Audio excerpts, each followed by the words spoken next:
저 사람 민지 안 아니에요? 눈이 내리는 겨울 오후, 재벌 회장 부부의 차가 시장 골목에서 멈춰 섰습니다. 창밖으로 보이는 낯익은 뒷모습, 호떡을 굽는 남자, 그의 등과 가슴엔 쌍둥이 아이들이 안겨 있었습니다. 죽었다고 했잖아요.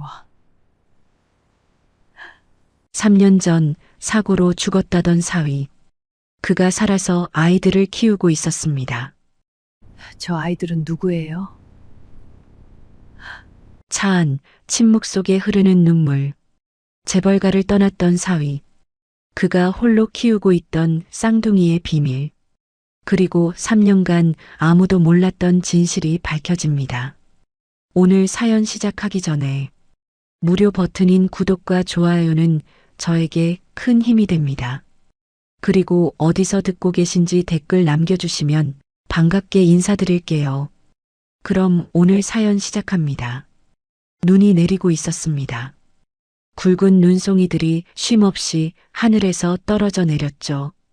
겨울 오후의 공기는 차갑고 무거웠습니다. 검은색 세단 한 대가 시장 골목 앞에서 멈춰 섰어요. 차량 행렬이 막혀 있었거든요.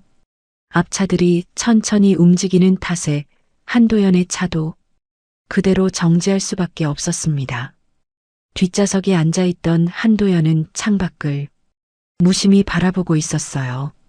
70줄에 접어든 나이지만 여전히 고든 자세를 유지하고 있었습니다. 대기업 회장이라는 직함은 그를 평생 긴장 속에 살게 만들었죠. 옆자리에는 아내 문혜란이 앉아 있었어요. 60대 후반의 그녀 역시 단정한 옷차림에 조용한 표정을 하고 있었습니다. 차는 여전히 움직이지 않았어요. 한도연은 시선을 돌려 창밖 풍경을 훑었습니다. 시장 골목이었어요. 좁은 길 양쪽으로 노점들이 늘어서 있었죠. 과일 파는 할머니, 떡볶이 장사하는 아주머니, 군고구마 굽는 아저씨. 그런 평범한 풍경들 사이로 작은 리어카 하나가 눈에 들어왔습니다. 김이 모락모락 피어오르고 있었어요. 호떡판이었습니다. 리어카 옆에는 남자 하나가 서서 호떡을 뒤집고 있었어요. 그 남자의 등에는 작은 아이 하나가 엎여 있었습니다. 1살에서 2살쯤 되어 보이는 아이였죠. 아이는 아빠 등에 매달린 채 고개를 까딱이고 있었어요. 그런데 남자의 앞쪽을 보니 또 다른 아이가 하나 더 있었습니다. 포대기로 가슴에 꼭 안겨 있는 아이였어요. 같은 나이 또래로 보이는 아이였죠. 쌍둥이인 것 같았습니다. 앞에 안긴 아이가 울기 시작했어요. 응애, 응애. 작은 울음소리가 바람에 실려 들렸습니다. 남자는 집게를 내려놓고 장갑을 벗었어요.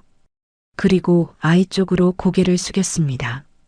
맨손으로 아이의 얼굴을 닦아주고 있었어요. 눈물인지 콧물인지 모를 것을 손수건으로 조심스럽게 닦아주고 있었죠. 아빠 여기 있어. 조금만 기다려. 남자의 목소리가 들렸습니다. 낮고 다정한 목소리였어요. 아이를 달래는 말투였죠. 남자는 다시 집게를 들고 호떡을 뒤집기 시작했습니다. 등에 업힌 아이는 여전히 아빠 어깨에 기대어 있었어요. 그 순간이었습니다. 한도연의 몸이 굳어버렸어요. 창밖을 응시하던 그의 눈이 크게 떠졌습니다. 숨이 멎은 것처럼 움직임이 멈췄죠.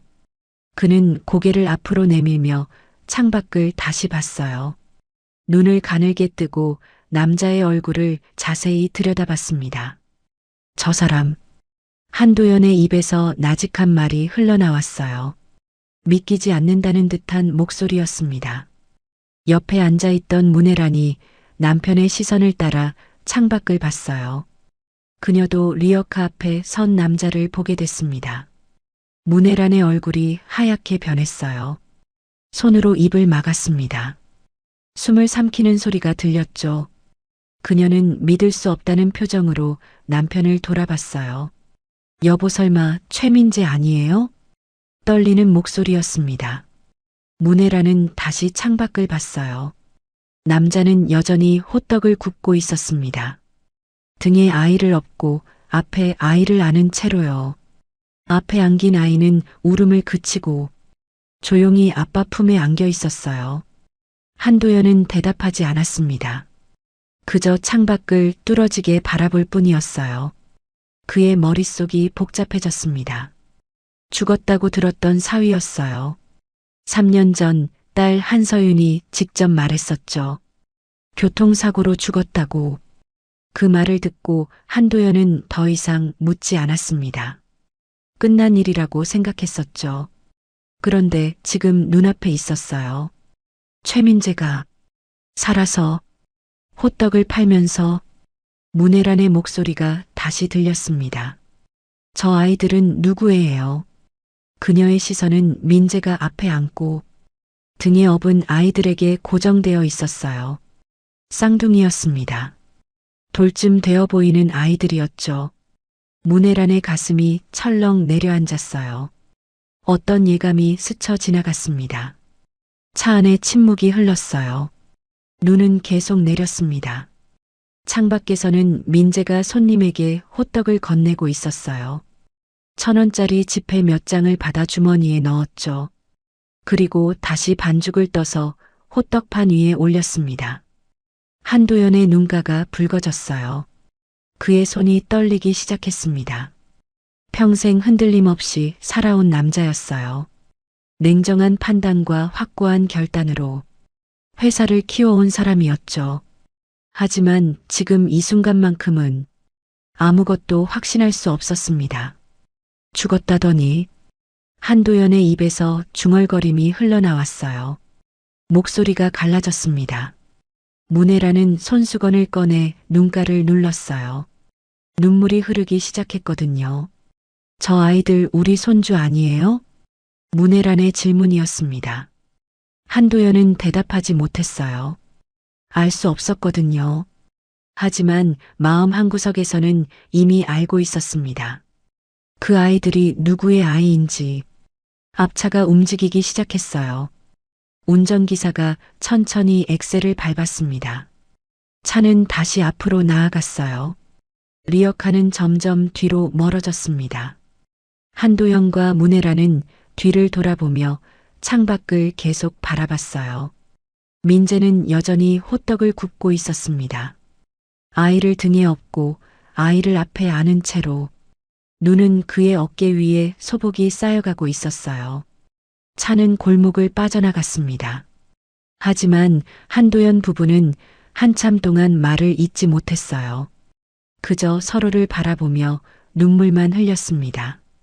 시간이 거슬러 올라갑니다. 7년 전 봄이었어요. 한도연과 문혜란에게는 딸이 하나 있었습니다. 한서윤이었어요. 재벌가의 외동딸로 태어났지만 조용하고 내성적인 아이였죠. 부모님의 기대와 달리 사람들과 어울리는 걸 힘들어했습니다. 대학교 캠퍼스에는 벚꽃이 흩날리고 있었습니다. 서윤은 동아리 모임에 처음 나왔어요. 사진 동아리였죠. 조용한 성격 탓에 사람들과 잘 어울리지 못했던 서윤이었습니다. 그날도 구석에 혼자 앉아 카메라만 만지작거리고 있었어요. 그때 누군가 다가왔습니다. 이 카메라 좋네요. 어디 거예요? 최민재였어요. 평범한 티셔츠에 청바지를 입은 남자였습니다. 환하게 웃고 있었죠.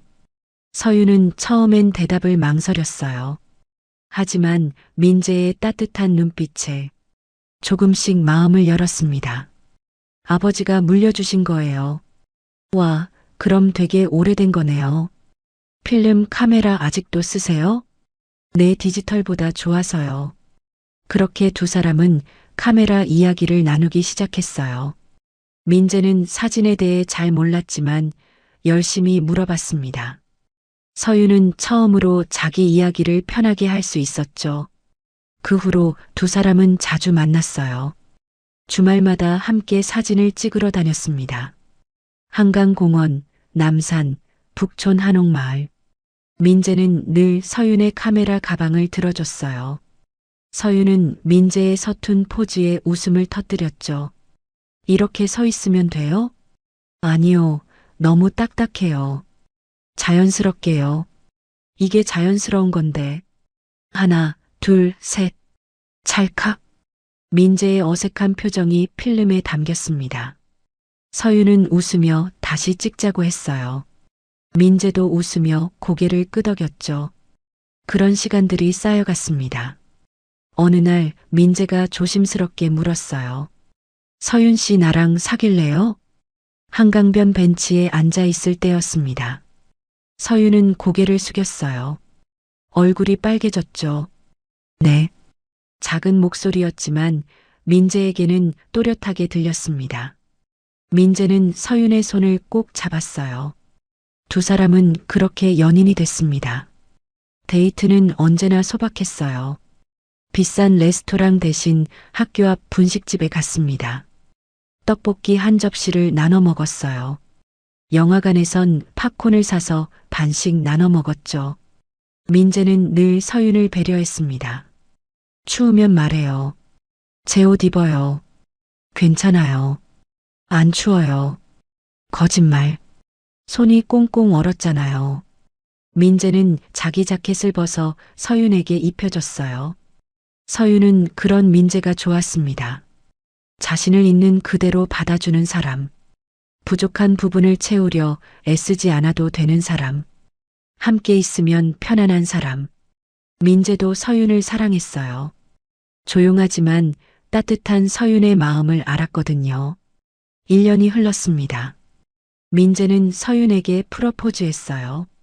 나랑 결혼해 줄래요? 서윤은 울먹이며 고개를 끄덕였습니다. 네, 좋아요. 하지만 문제는 그 다음이었어요. 서윤이 부모님께 민재를 소개했을 때였습니다. 한도영과 문혜라는 민재를 보자마자 표정이 굳었어요. 집안이 어디신가요? 평범한 가정입니다. 아버지는 회사원이시고, 직장은요? 중소기업 다니고 있습니다. 한도연은 아무 말도 하지 않았어요. 문혜라는 억지로 미소를 지었죠. 하지만 두 사람 모두 마음속으론 반대하고 있었습니다. 서윤은 그걸 알았어요. 하지만 민재를 포기할 수 없었습니다. 저 이 사람 아니면 결혼 안 할 거예요. 서윤의 단호한 말에 부모는 결국 허락했어요. 결혼식이 열렸습니다. 성대한 결혼식이었어요. 하지만 민재는 내내 불편했습니다. 낯선 사람들의 시선이 따가웠거든요. 저 사람이 서윤이 남편이래. 집안이 어디래? 글쎄 잘 모르겠던데. 속삭이는 소리들이 들렸어요. 민재는 애써 웃으며 인사했습니다. 결혼 후 두 사람은 재벌가 저택으로 들어갔어요. 한도연은 민재에게 회사 일을 시켰습니다. 사위니까 당연히 우리 회사에서 일해야지. 민재는 거절할 수 없었어요. 회사에 출근한 첫날부터 시작됐습니다. 말투 좀 고치세요. 너무 평범해요. 예. 여기는 대기업이에요. 말투도 격식 있게 해야죠. 비서실 직원이 차갑게 말했어요. 민재는 고개를 숙였습니다. 식사 자리도 편하지 않았어요. 포크를 드는 순서, 냅킨을 놓는 위치, 와인 잔을 잡는 법. 모든 게 낯설었습니다. 민재, 포크는 왼손으로 들어야지. 문혜란이 부드럽게 말했지만 목소리엔 질책이 담겨 있었어요. 민재는 포크를 다시 들었습니다. 손이 떨렸죠. 친척 모임은 더 힘들었어요. 민재 씨 아버지는 뭐 하시는 분이에요? 회사원입니다. 아, 그래요? 어느 회사요? 작은 회사라 잘 모르실 거예요. 그렇군요. 대화는 거기서 끝났습니다. 사람들은 더 이상 민재에게 말을 걸지 않았어요. 대신 서로끼리만 이야기했죠. 민재는 구석에 혼자 서 있었습니다. 서윤이 다가왔어요. 미안해, 우리 집안 사람들이 좀. 괜찮아. 민재는 웃으며 대답했지만 마음은 편하지 않았어요. 밤마다 민재는 생각했습니다. 나는 남편이 아니라 시험 받는 사람 같아. 매일 평가받는 기분이었어요.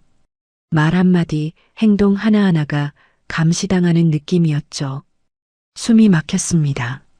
서유는 민재를 위로했어요. 조금만 참아. 시간 지나면 괜찮아질 거야. 하지만 시간이 지나도 달라지는 건 없었습니다. 민재는 점점 지쳐갔어요. 웃음이 사라졌습니다. 말수도 줄어들었죠. 서유는 그런 민재를 보며 가슴이 아팠어요. 하지만 어떻게 해줄 수 없었습니다. 부모님과 민재 사이에서 서윤도 힘들었거든요. 그렇게 2년이 흘렀습니다. 민재의 마음속엔 균열이 생기기 시작했어요.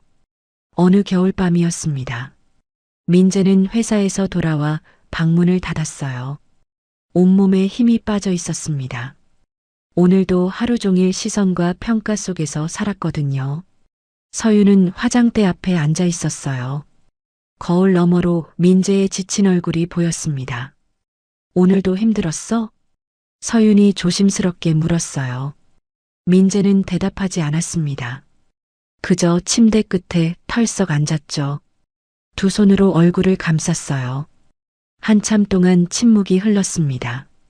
서윤은 민재 옆으로 다가가 앉았어요. 무슨 일 있었어? 서윤아. 민재가 입을 열었습니다. 목소리가 낮게 깔렸어요. 나 더는 못 버티겠어. 서윤의 가슴이 철렁 내려앉았습니다. 왜? 무슨 일 있었어? 오늘 회의 때였어. 내가 의견 하나 냈거든. 민재는 천천히 말을 이었어요. 그랬더니 회장님이 아버님이 그러시더라. 뭐라고? 사위 주제에 나서지 말라고. 서유는 숨을 삼켰습니다. 민재는 쓴웃음을 지었어요. 회의실에 다른 사람들도 다 있었어. 부장님들, 이사님들, 모두가 듣는 앞에서 그렇게 말씀하셨어. 서유는 아무 말도 할 수 없었어요. 민재가 다시 입을 열었습니다. 여기선 숨 쉬는 것조차 눈치야. 밥 먹을 때도, 걸을 때도, 말할 때도 항상 누군가 나를 지켜보고 있어. 틀린 거 없나? 이상한 거 없나? 민재의 목소리가 떨렸어요. 나는 이 집안에 어울리지 않는 사람 같아. 서유는 민재의 손을 잡았습니다. 그런 말 하지 마. 사실이잖아. 민재가 서윤을 바라봤어요. 눈빛엔 깊은 상처가 담겨 있었습니다. 나는 여기서 사람 취급도 못 받아. 그냥 회장님 사위.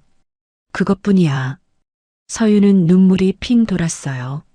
하지만 뭐라 위로해야 할지 몰랐습니다. 민재의 말이 거짓이 아니란 걸 알았거든요. 조금만 더 참아. 서윤이 간신히 말했어요. 시간 지나면 아버지도 마음 푸실 거야. 민재는 고개를 저었습니다. 2년이 지났어. 2년. 그런데 뭐가 달라졌어? 아무것도 안 달라졌잖아. 오히려 더 심해졌어. 서유는 입술을 깨물었어요.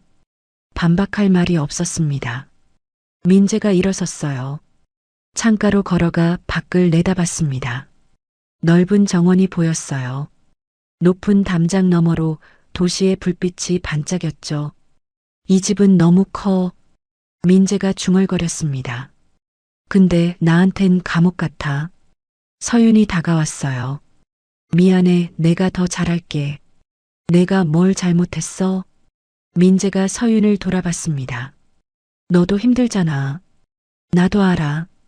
부모님과 나 사이에서 내가 얼마나 힘든지. 서윤은 눈물을 흘렸어요. 그래도 우리 조금만 더 버텨보자. 우리 집안 몰라? 아버지 성격 있잖아. 시간이 좀 걸릴 뿐이야. 민재는 서윤을 안아줬습니다. 하지만 마음속으론 이미 결정하고 있었어요. 이대로는 안 된다고. 며칠이 지났습니다. 민재는 매일 밤 잠을 이루지 못했어요. 서윤의 잠든 얼굴을 바라봤습니다. 사랑하는 사람이었어요. 지금도 사랑했죠. 하지만 이 집에 있는 한 행복할 수 없다는 걸 알았습니다. 서윤도 자신도. 어느 날 밤이었습니다. 민재가 조용히 말했어요. 서윤아. 서윤이 눈을 떴습니다. 응? 나 하나만 물어볼게. 뭔데? 민재는 한참을 망설였어요. 그리고 천천히 입을 열었습니다. 너 부모님이랑 나 둘 중에 누구 편이야? 서윤은 얼어붙었어요. 왜 갑자기 그런 말을 해? 대답해줘.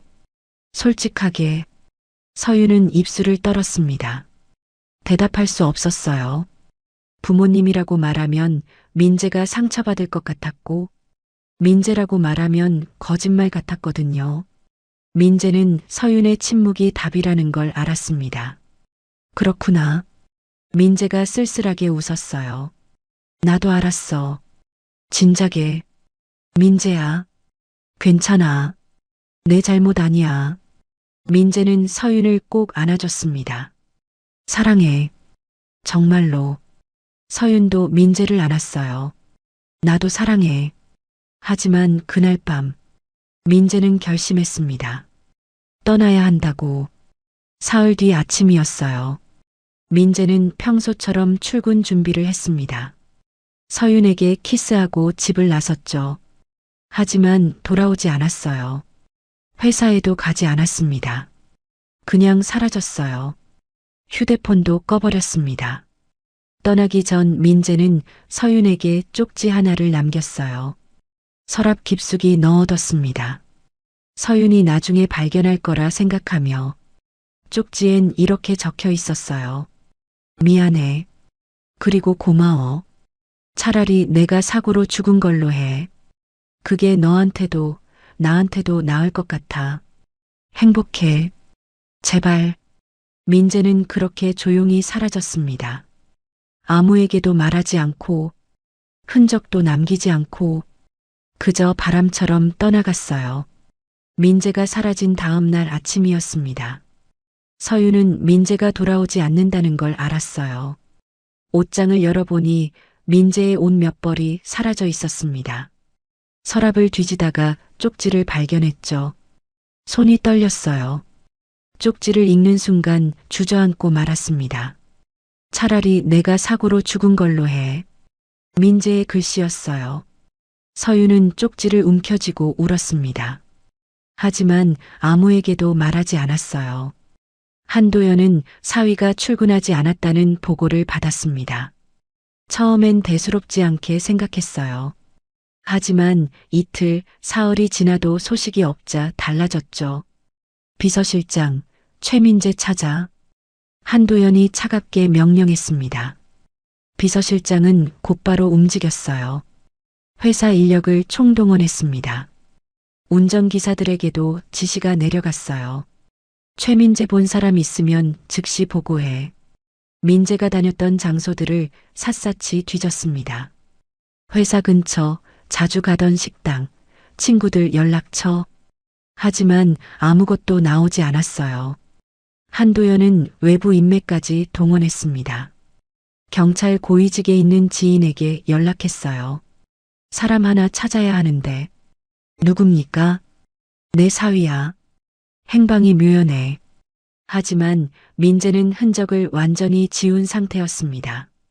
휴대폰은 이미 해지돼 있었어요. 마지막 통화 기록도 사흘 전이 전부였죠. 직장도 사직서를 내고 나간 뒤였습니다. 인사팀에 확인해 보니 이메일로 사직서가 와 있었어요. 개인 사정으로 퇴사합니다. 단 한 줄뿐이었습니다. 민재의 대학 친구들에게도 연락했어요. 하지만 모두 같은 대답이었습니다. 요즘 연락 안 돼요. 한 달 전부터 전화를 안 받더라고요. 민재는 철저하게 준비하고 떠난 거였어요. 누구도 찾을 수 없게. 일주일이 지났습니다. 한도연은 서재에 앉아 있었어요. 문혜란이 차를 가져왔습니다. 도대체 어디 간 걸까요? 문혜란이 걱정스럽게 말했어요. 한도연은 대답하지 않았습니다. 그저 창밖을 바라볼 뿐이었죠.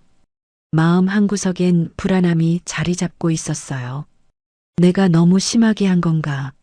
하지만 입 밖으로 내지는 않았습니다. 그날 저녁이었어요. 서윤이 부모님 방문을 두드렸습니다. 들어와. 한도연의 목소리가 들렸어요. 서윤이 문을 열고 들어왔습니다.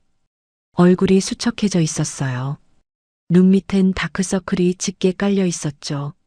며칠 동안 제대로 먹지도 자지도 못한 게 분명했습니다. 문혜란이 깜짝 놀라 일어났어요. 서윤아, 얼굴이 왜 그래? 서윤은 대답하지 않았습니다. 그저 소파에 조용히 앉았어요. 두 손을 무릎 위에 가지런히 모았습니다. 한도연도 서윤을 바라봤어요. 뭔가 심상치 않은 분위기였습니다. 한참 동안 침묵이 흘렀어요. 서윤이 천천히 입을 열었습니다. 아빠, 목소리가 떨렸어요. 사고 났대요. 한도연의 눈빛이 흔들렸습니다. 뭐? 교통사고로 그 사람 죽었대요. 순간 방 안이 얼어붙었어요. 문혜라는 숨을 크게 들이마셨습니다. 한도연은 서윤을 똑바로 바라봤어요. 무슨 소리야? 민재 죽었어요. 서윤의 목소리는 담담했습니다. 너무 담담해서 오히려 더 무서웠어요. 감정이 전혀 실려 있지 않았거든요. 문혜란이 다가와 서윤의 손을 잡았습니다. 확실한 거니? 떨리는 목소리였어요. 믿고 싶지 않았습니다. 아무리 마음에 들지 않는 사위였어도 죽었다는 말은 받아들이기 힘들었어요. 서윤은 천천히 고개를 끄덕였습니다. 네. 어떻게 알았어? 한도연이 물었어요. 경찰서에서 연락 왔어요. 시신은? 신원 확인했어요.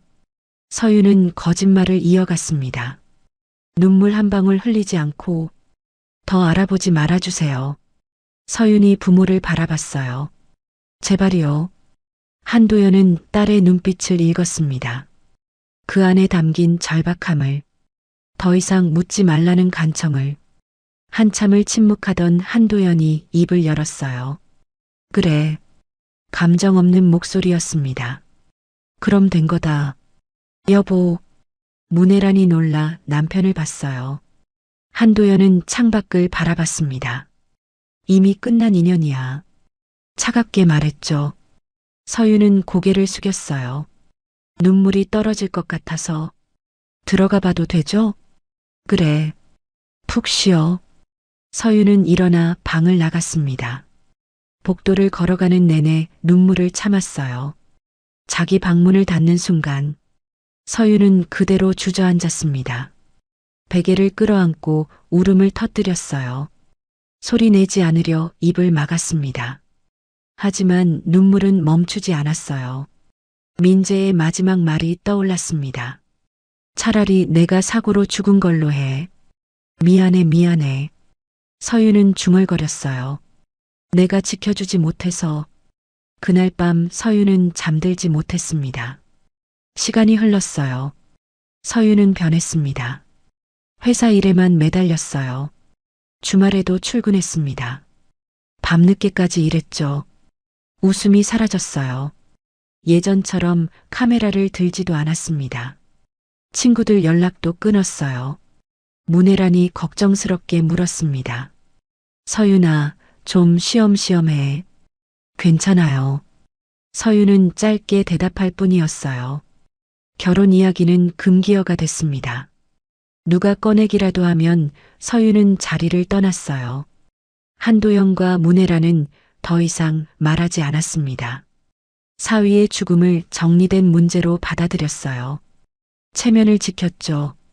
주변 사람들에겐 이렇게 말했습니다. 사위가 사고로 세상을 떠났네.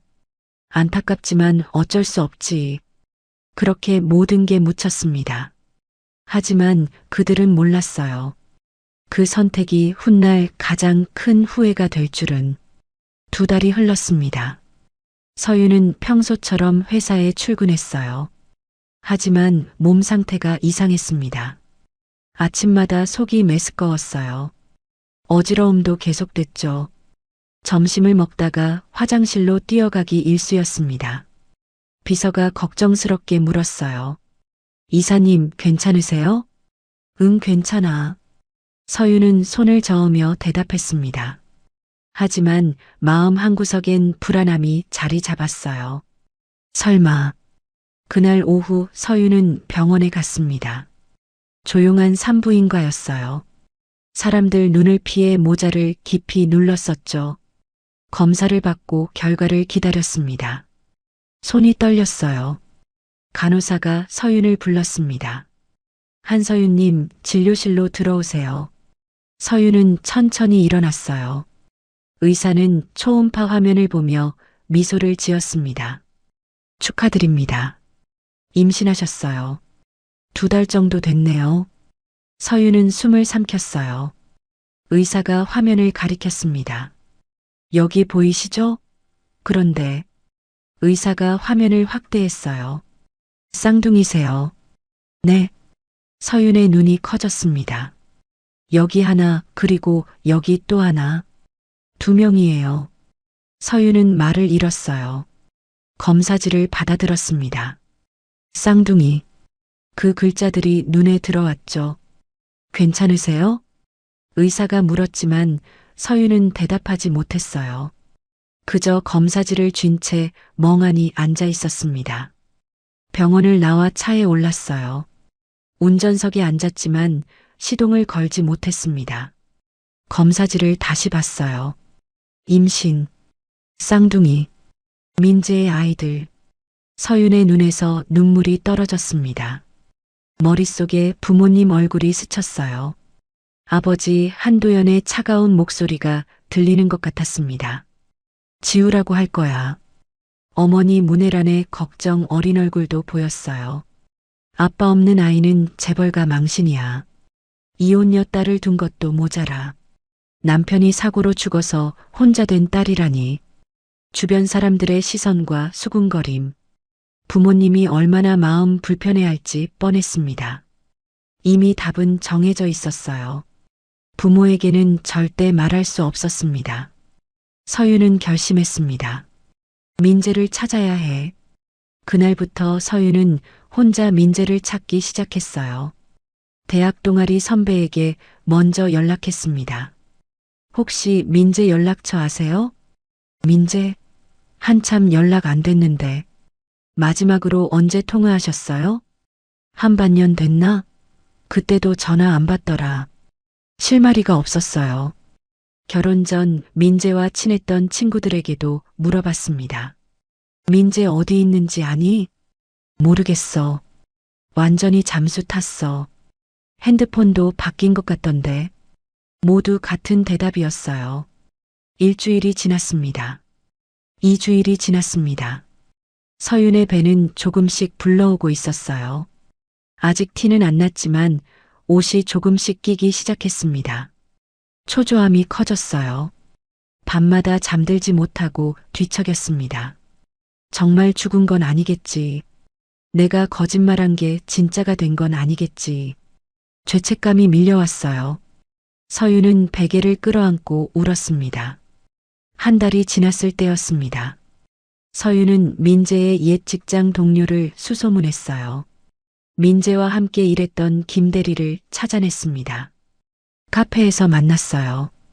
혹시 민재 소식 들으셨어요? 김대리는 난처한 표정을 지었습니다. 글쎄요, 확실하진 않은데. 뭐라도 좋으니 말씀해 주세요. 서윤이 간절하게 말했어요. 김대리는 한참을 망설이다 입을 열었습니다. 충남 쪽에서 회사 다닌다는 얘기 들었어요. 충남이요? 어느 도시요? 천안이라고 들었어요. 근처 어딘가. 정확한 곳은요? 그건 저도 친구한테 들은 얘긴데 확실하진 않아요. 서윤은 고맙다며 자리에서 일어났어요. 실마리를 찾은 거였습니다. 다음 날 서윤은 충남 천안으로 향했어요. 회사 일은 비서에게 맡겼습니다. 건강 문제로 휴가를 낸다고 했죠. 모자를 깊이 눌러 쓰고 마스크를 썼습니다. 천안 시내를 돌아다녔어요. 작은 회사들을 찾아다니며 물어봤습니다. 하지만 아무도 민재를 모른다고 했어요. 근처 아산, 온양까지 범위를 넓혔습니다.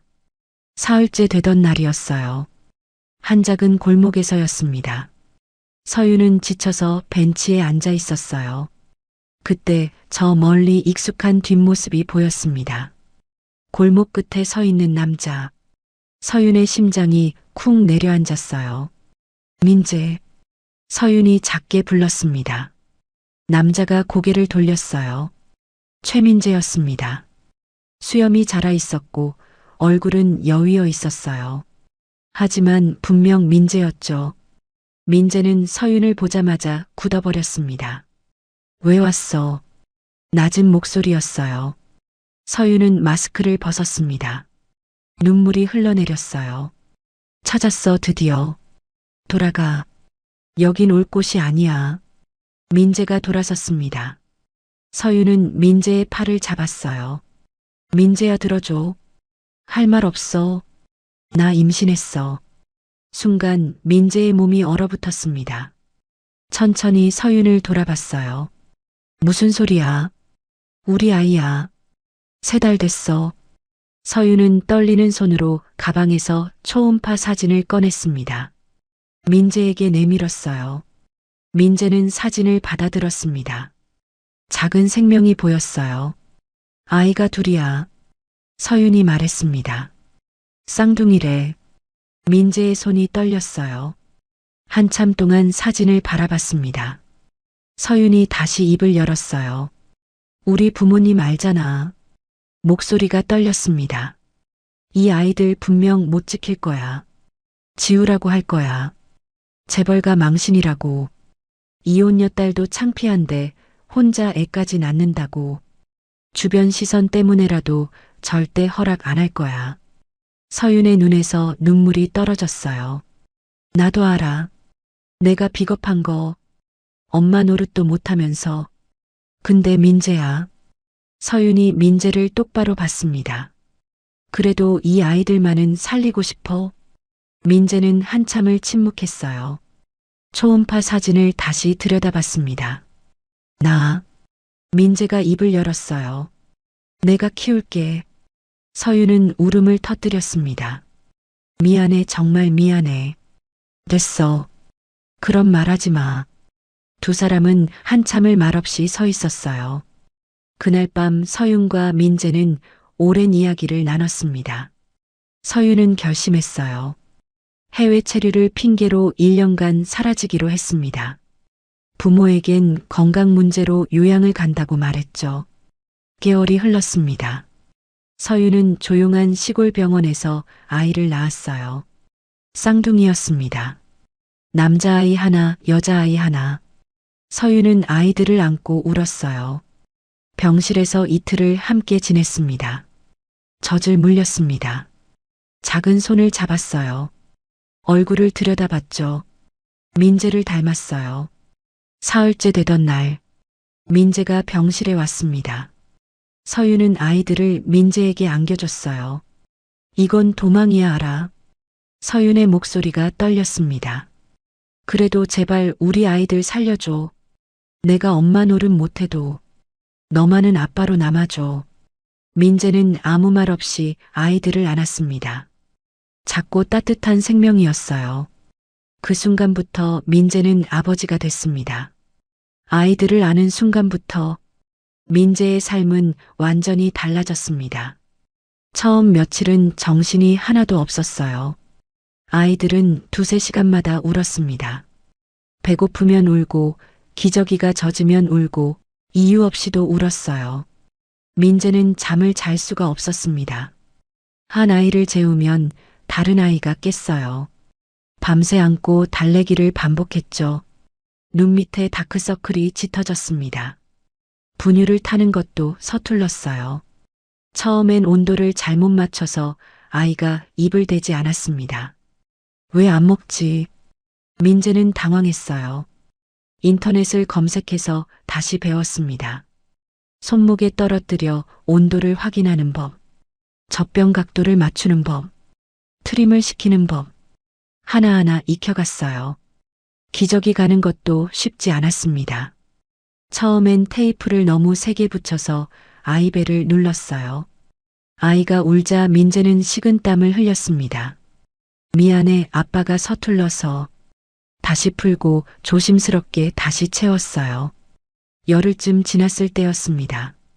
민재는 현실을 마주했어요. 돈이 필요했습니다. 분유가, 기저귀가, 방세. 아이 둘을 키우려면 생각보다 훨씬 많은 돈이 들었어요. 다니던 회사는 그만뒀습니다. 아이들을 맡길 곳이 없었거든요. 어린이집은 돌이 넘어야 갈 수 있었어요. 혼자서 아이 둘을 키우며 일할 방법을 찾아야 했습니다. 민재는 고민 끝에 결정했어요. 장사를 하기로. 자본이 적게 들고 시간을 조절할 수 있는 일. 호떡 장사였습니다. 중고로 리어카를 샀어요. 호떡판도 구했습니다. 재료를 사서 집에서 반죽을 준비했어요. 아이들이 자는 새벽 시간을 이용했습니다. 첫 장사 나간 날, 민재는 한 아이를 등에 업고 한 아이를 앞에 안았어요. 포대기 2개로 단단히 묶었습니다. 리어카를 끌고 시장으로 갔죠. 무거웠어요. 아이들 무게에 리어카까지. 땀이 비 오듯 흘렀습니다.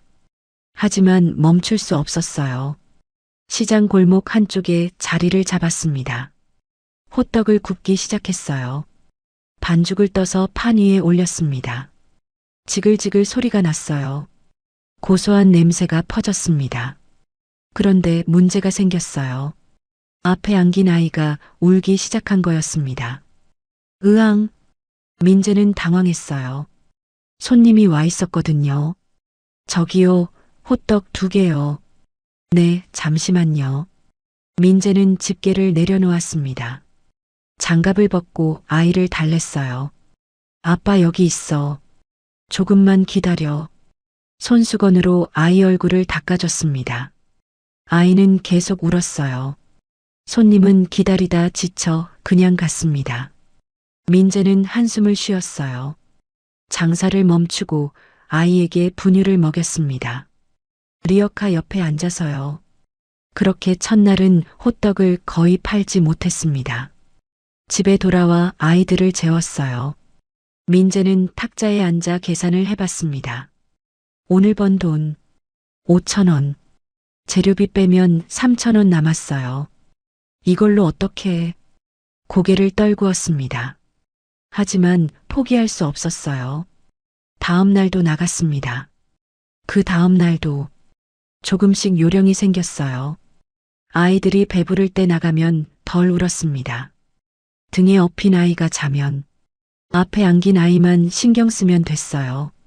손님이 오면 빨리 굽는 법도 익혔습니다. 한 달이 지났을 때 민재는 하루에 2만 원 정도 벌 수 있게 됐어요. 많지 않았지만 아이들을 먹이고 방세 낼 수 있는 돈이었습니다. 하지만 몸은 점점 망가졌어요.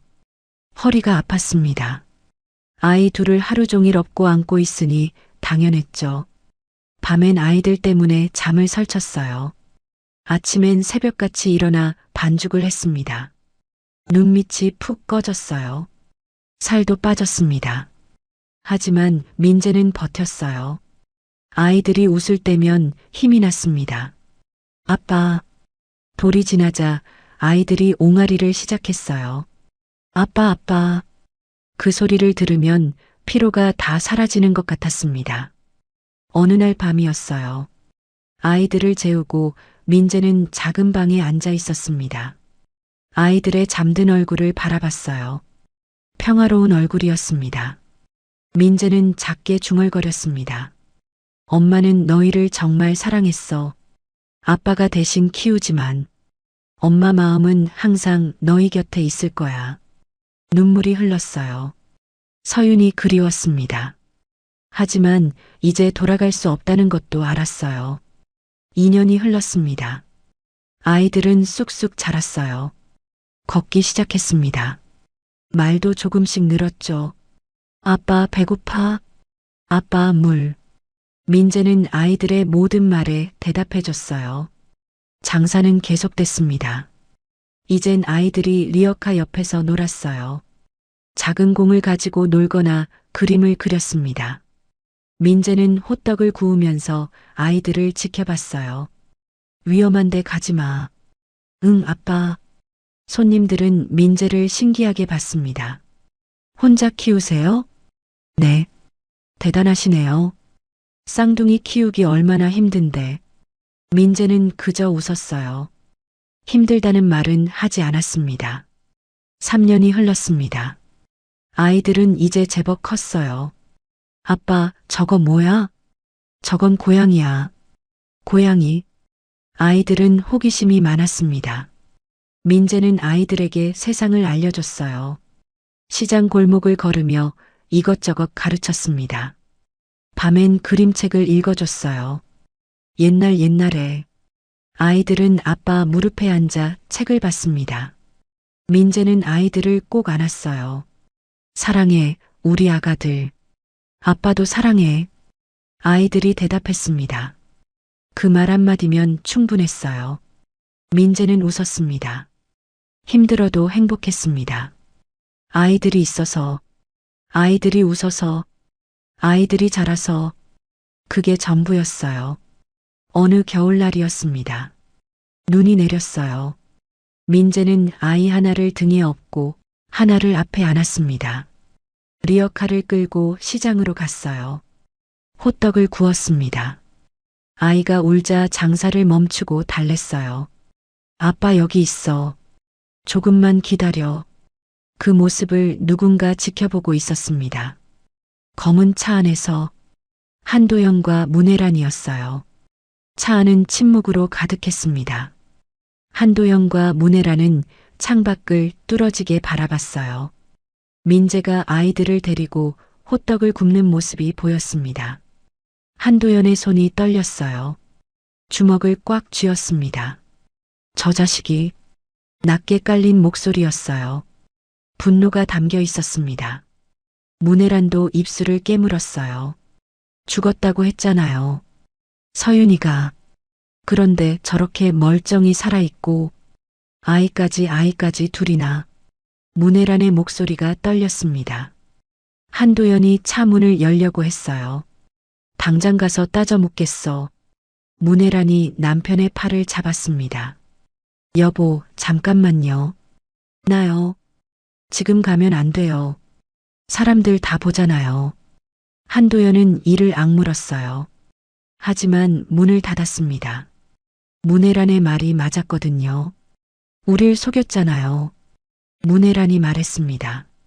아이까지 낳아놓고 우리한텐 한마디도 없이. 눈물이 흘렀어요. 우리 딸이 우리 서윤이가 혼자 애를 낳고 저 사람한테 맡기고 얼마나 힘들었을까. 한도연은 고개를 돌렸습니다. 창밖에 민재를 다시 봤어요. 저 자식이 우리 딸을 이렇게 만들어 놓고 사라진 거야. 책임도 안 지고 죽은 척하고 도망친 거지. 분노가 치솟았습니다. 하지만 동시에 의문도 들었어요. 그럼 저 아이들은 뭐지? 왜 혼자 키우고 있지? 한도연은 운전기사에게 말했습니다. 여기서 기다려. 네, 회장님. 그날 이후 한도연 부부는 매일 그 골목에 왔어요. 멀리서 민재를 지켜봤습니다. 며칠이 지났습니다. 첫째 날, 민재는 평소처럼 호떡을 굽고 있었어요. 아이 하나가 울기 시작했습니다. 민재는 즉시 장사를 멈췄어요. 장갑을 벗고 아이를 달랬습니다. 괜찮아, 괜찮아. 손님이 기다렸지만 민재는 아이를 먼저 챙겼어요. 문혜란이 그 모습을 봤습니다. 아이를 먼저 생각하네요. 작게 중얼거렸어요. 둘째 날, 비가 내렸습니다. 민재는 우산도 없이 아이들을 품에 안았어요. 자기 몸으로 아이들을 감쌌습니다. 리어카 위에 비닐을 덮었죠. 아빠 괜찮아? 아이가 물었어요. 응, 아빠는 괜찮아. 민재는 웃으며 대답했습니다. 하지만 온몸이 젖어 있었어요. 한도연이 그 모습을 봤습니다. 표정이 조금 흔들렸어요. 셋째 날, 앞에 안긴 아이 이마가 뜨거웠습니다. 열이 난 거였어요. 민재는 즉시 리어카를 정리했어요. 장사를 접었습니다. 아저씨, 호떡 하나요. 손님이 불렀지만 민재는 고개를 저었어요. 죄송합니다. 오늘은 여기까지예요. 아이를 꼭 안고 뛰기 시작했습니다. 병원으로 가는 길이었어요. 등에 업힌 아이도 함께 흔들렸습니다. 아빠 어디가? 동생 아파서 병원 가는 거야. 민재는 숨을 헐떡이며 달렸어요. 한도연 부부의 차가 그 뒤를 따라갔습니다. 민재는 작은 소아과에 들어갔어요. 한참 후 나왔습니다. 아이는 약을 먹고 잠들어 있었어요. 민재는 아이를 꼭 안고 천천히 걸었습니다. 다행이다, 큰일 아니라니. 혼잣말이었어요. 안도의 한숨을 쉬었습니다. 차 안에서 문혜란이 눈물을 닦았어요. 여보, 저 사람 저렇게 키우고 있었어요. 혼자서 아이 둘을. 한도연은 대답하지 않았습니다. 하지만 마음이 흔들리고 있었어요. 넷째 날, 민재는 아이들을 데리고 공원에 갔어요. 장사를 쉬는 날이었습니다. 아이들은 그네를 탔어요. 아빠 밀어줘. 그래, 꽉 잡아. 민재는 뒤에서 그네를 밀어줬습니다. 아이들이 웃었어요. 와, 재밌다. 민재도 웃었습니다. 행복한 표정이었어요. 한도연 부부는 벤치에 앉아 그 모습을 봤습니다. 저렇게 웃는 모습 오랜만이네요. 문혜란이 말했어요. 우리 사위였을 때는 한 번도 저렇게 안 웃었잖아요. 한도연은 고개를 숙였습니다. 가슴이 먹먹했어요. 그날 밤, 한도연 부부는 집으로 돌아왔습니다. 거실에 앉아 있었어요. 서윤이 퇴근해서 들어왔습니다. 다녀왔습니다. 작은 목소리였어요. 얼굴엔 웃음이 없었습니다. 평소처럼 무표정한 얼굴이었죠. 서윤아, 밥 먹었니? 문혜란이 물었어요. 네. 회사에서요. 그래, 푹 쉬어. 서윤은 자기 방으로 들어갔습니다. 문이 닫혔어요. 한도영과 문혜란은 서로를 바라봤습니다. 서윤이 저렇게 산지 3년이에요. 문혜란이 말했어요. 웃는 걸 한 번도 못 봤어요. 친구도 안 만나고 취미도 다 버리고 그냥 회사만 다녀요. 한도연은 창밖을 봤습니다. 밤하늘에 별이 보였어요. 우리가 너무 몰아붙였어. 작은 목소리였습니다. 문혜란이 남편을 봤어요. 최민재를요? 응. 한도연은 고개를 끄덕였습니다. 저 사람도 나름 최선을 다했을 거야. 우리 집안에 맞추려고. 근데 우린 한 번도 인정 안 했지. 계속 틀렸다고만 했어. 문혜란은 눈물을 닦았어요. 그래도 우리 딸을 버리고 간 건 버린 게 아니야. 한도연이 말을 끊었습니다. 도망친 거지. 우리한테서. 우리가 너무 숨막히게 했으니까. 침묵이 흘렀어요. 한도연은 서윤의 방문을 바라봤습니다. 서윤이도 평생 혼자 살 거야. 저렇게 우리 때문에 우리가 민재를 내쫓아서 우리가 서윤이를 불행하게 만든 거야. 문혜란이 울었어요. 소리 내지 않고 조용히 울었습니다. 한도연도 눈시울이 붉어졌어요. 이제라도 뭔가 해야 할 것 같아. 늦었지만 우리가 잘못한 거 인정해야 할 것 같아. 문혜란이 고개를 들었습니다. 어떻게요? 모르겠어. 아직은. 한도연이 한숨을 쉬었어요. 근데 이대로 둘 순 없어. 저 아이들 우리 손주잖아. 민재도 애들 아빠니까. 서윤이도 불행하고. 이 모든 게 우리 잘못이야. 방 안에서 서윤은 침대에 누워 있었어요. 천장을 바라봤습니다. 눈물이 흘렀어요. 서랍을 열었습니다. 안에는 태어났을 때 찍어둔 사진이 들어 있었어요. 쌍둥이의 모습이 담긴 사진. 서윤은 사진을 꺼내 들었습니다. 얼마나 컸을까? 작게 중얼거렸어요. 이제 말도 잘하겠지. 걷기도 하고. 아빠 닮았을까? 나 닮았을까? 눈물이 사진 위로 떨어졌습니다. 서윤은 베개를 끌어안았어요. 민재야 보고 싶어. 우리 아기들도 너무 보고 싶어. 많이 안아보지도 못했는데, 손도 제대로 잡아보지 못했는데, 엄마라고 불러주는 것도 못 들었는데, 목이 메었습니다. 미안해, 정말 미안해. 엄마 자격도 없는 거 알아. 그래도 너무 보고 싶어. 서윤은 울음을 참지 못했어요. 베개에 얼굴을 묻고 소리 없이 울었습니다. 3년 동안 참아왔던 눈물이 쏟아졌어요. 밤은 깊어갔습니다. 서윤은 잠들지 못했어요. 그저 아이들을 그리며 눈물만 흘렸습니다. 며칠이 더 지났습니다. 한도연은 결심했어요. 오늘 가보겠소. 아침 식사 자리에서 말했습니다.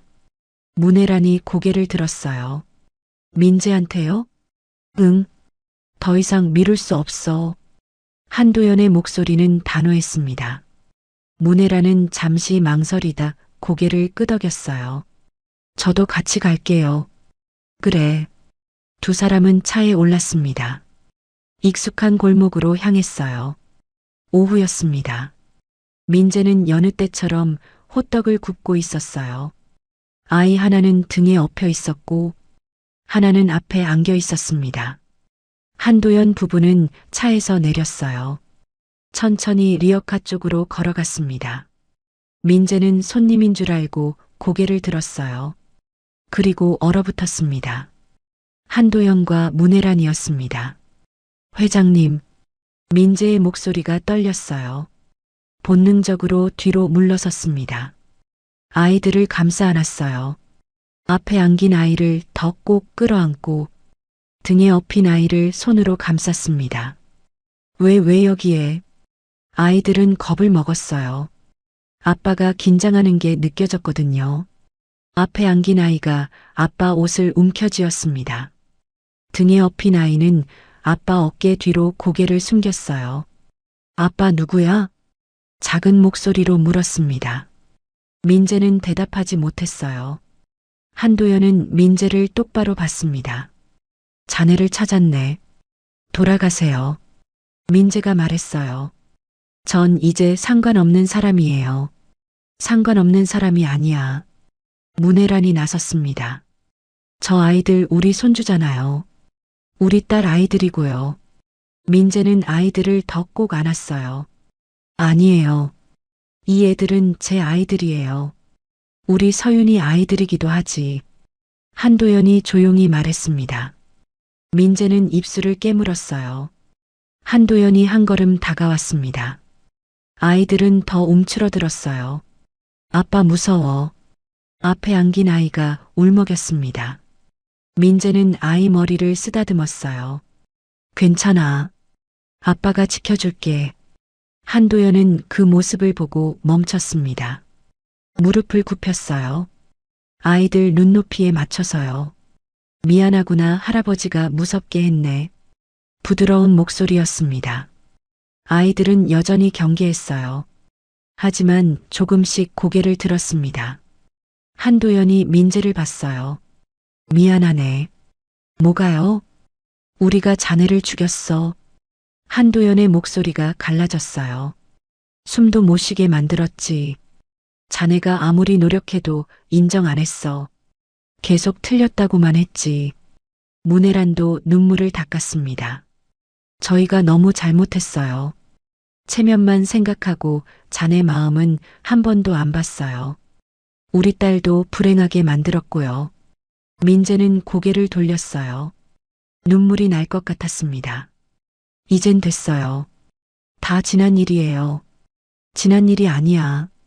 한도연이 말했습니다. 아직 끝나지 않았어.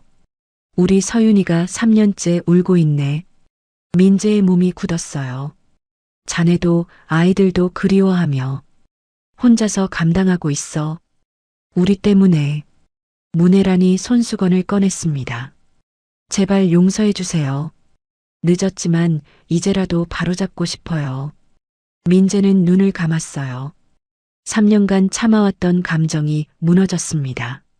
전 그냥 목소리가 떨렸어요. 서윤이랑 평범하게 살고 싶었어요. 사랑하는 사람이랑 조용히. 근데 전 아무것도 할 수 없었어요. 숨만 쉬어도 눈치였어요. 한도연은 고개를 숙였습니다. 미안하네 정말. 우리가 자네한테 너무 잔인했어. 다시 우리 집으로 오지 않겠나? 서윤이도 아이들도 함께. 민재는 아이들을 내려다봤어요. 아이들은 아빠를 올려다보고 있었습니다. 며칠 생각할 시간을 주세요. 민재가 말했어요. 갑자기 모든 게 바뀌면 애들이 놀랄 것 같아서요. 한도연은 고개를 끄덕였습니다. 그러게.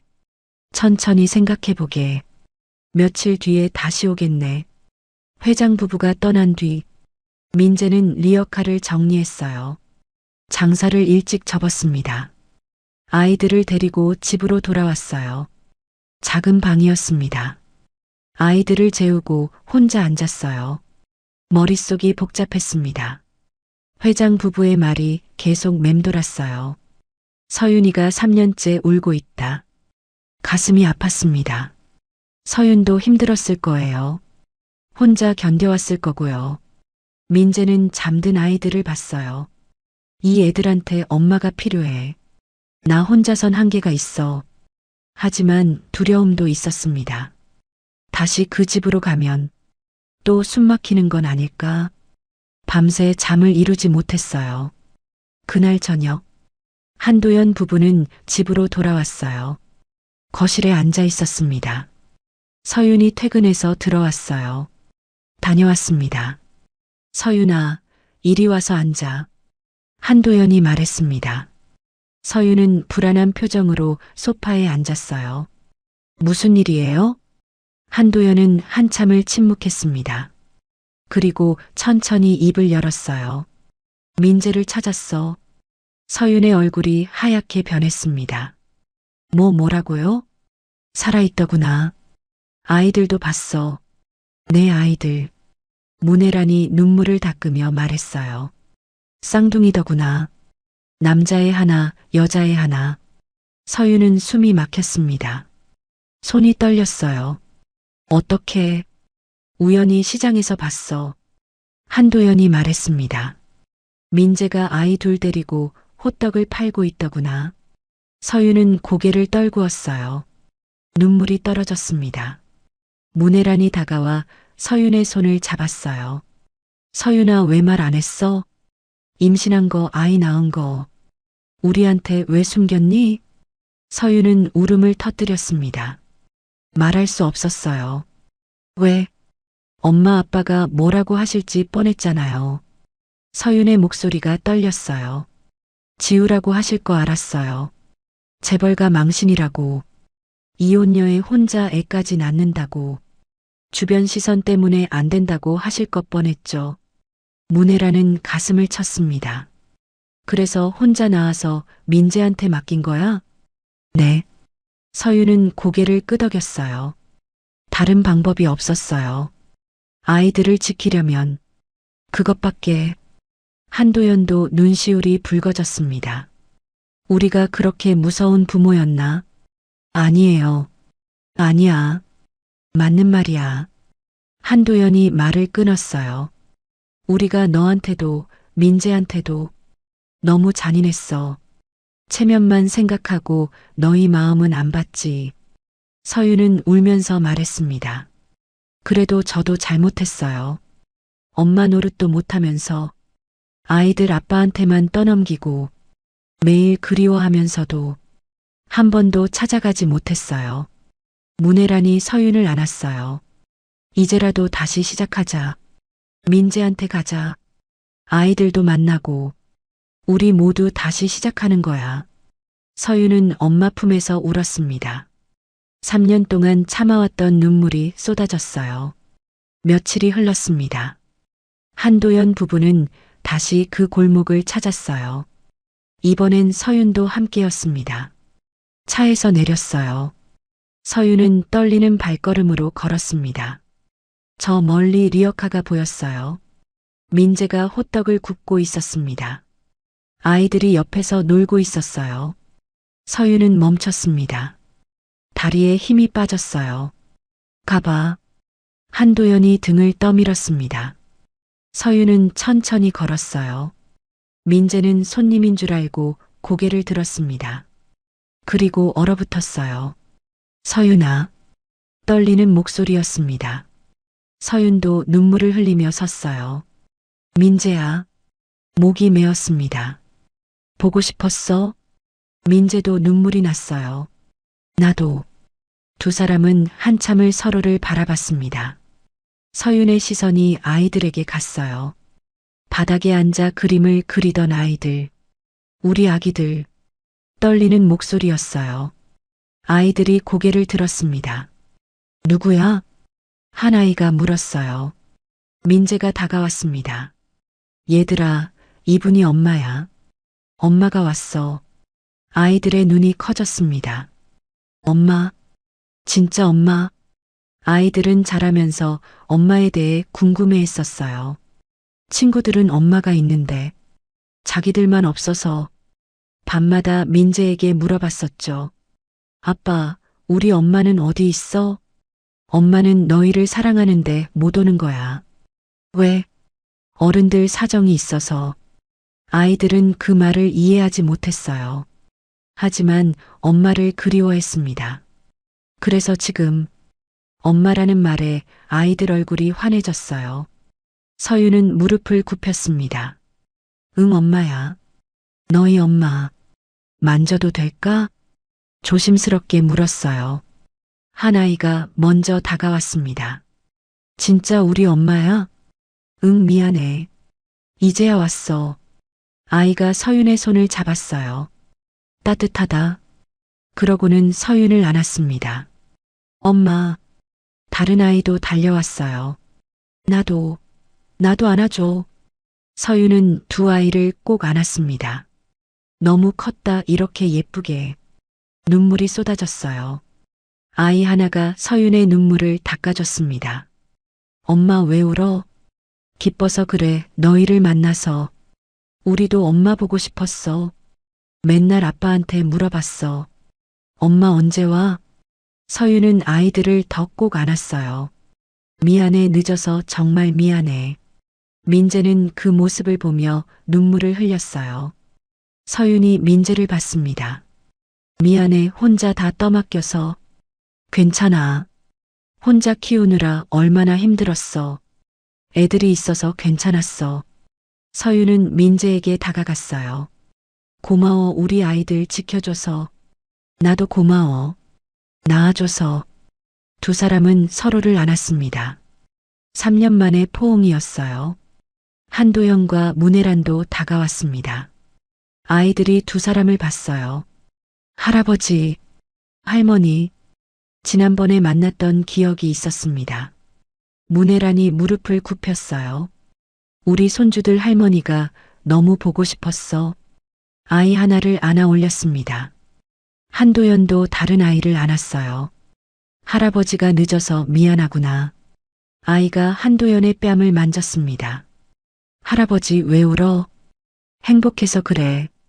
시간이 흘렀습니다. 한 달 뒤, 한도연과 문혜란의 집 거실이었어요. 아이들이 뛰어다니고 있었습니다. 할아버지 잡아봐. 할머니도 같이. 한도연은 무릎을 굽히고 아이들을 쫓아갔어요.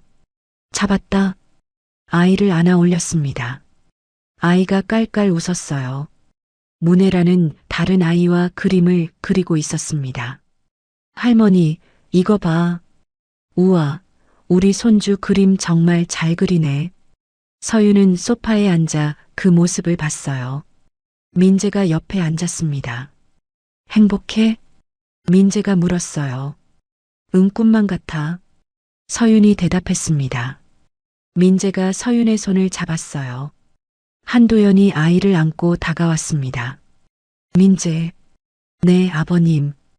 고맙네. 아이들 잘 키워줘서 제가 더 감사합니다. 문혜란도 다가왔어요. 서윤아, 민재야. 우리 이제 진짜 가족이야. 다시는 떨어지지 말자. 서윤은 눈물을 닦았습니다. 네, 엄마. 저녁이 됐어요. 넓은 식탁에 7명이 앉았습니다. 음식이 차려졌어요. 한도연이 잔을 들었습니다. 오늘 이렇게 다 같이 모여서 기쁘네. 늦었지만 이제라도 함께 할 수 있어서 우리 가족 건강하고 행복하자. 모두 잔을 부딪혔어요. 아이들은 주스 컵을 들었습니다. 건배. 웃음소리가 집안을 가득 채웠어요. 밤이 깊었어요. 아이들은 서윤과 민재 사이에서 잠들었습니다. 서윤은 아이들의 잠든 얼굴을 봤어요. 민재도 같은 곳을 보고 있었습니다. 행복하지? 서윤이 물었어요. 응, 너무. 나도. 앞으로도 계속 이렇게 살자. 그래. 평생.